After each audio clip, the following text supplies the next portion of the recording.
أنا منفصلة وعندي 33 سنة وبشتغل شغلانة كويسة جدا، وعندي بنت ربنا يخليها لي ويحفظها لي يا رب. من حوالي 3 سنين كده اتعرفت من على الفيسبوك على شخص محترم جدا ومتدين، وكنا بنتكلم في حدود الأدب والاحترام، وما كانش فيه بينا أي تجاوزات خالص. وكان قايل من البداية إن هو متجوز وعنده 3 أولاد. بعد فترة كده فاجئني بطلب الجواز، قال لي أنا عايز أتجوزك، لكني رفضت تماما لأني ما كنتش عايزة أكون سبب في مشاكل أو خراب بيت حد. وقفت الكلام معاه وعملت له بلوك.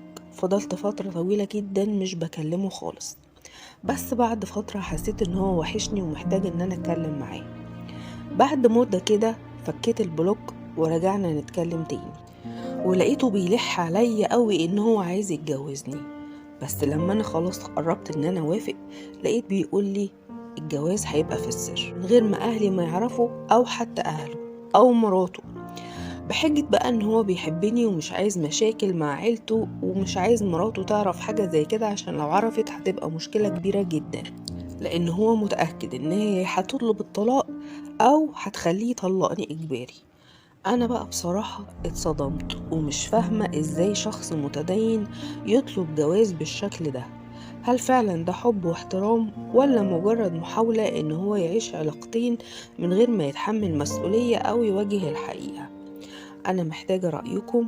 هل اقتنع بكده؟ اي علاقة تبدأ بالسر والخوف من المواجهة غالبا بتكون مرهقة جدا ومليانة مشاكل.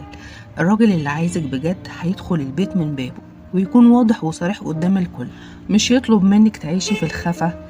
خوفه على بيته مفهوم جدا، لكن ده مش مبرر ابدا انه يحطك في علاقة غير مستقرة او من غير حقوق واضحة. وانتوا ايه رأيكم؟ مستني اعرف رأيكم في التعليقات، واستنوني ان شاء الله في حلقة جاية في مشكلة جديدة. السلام عليكم.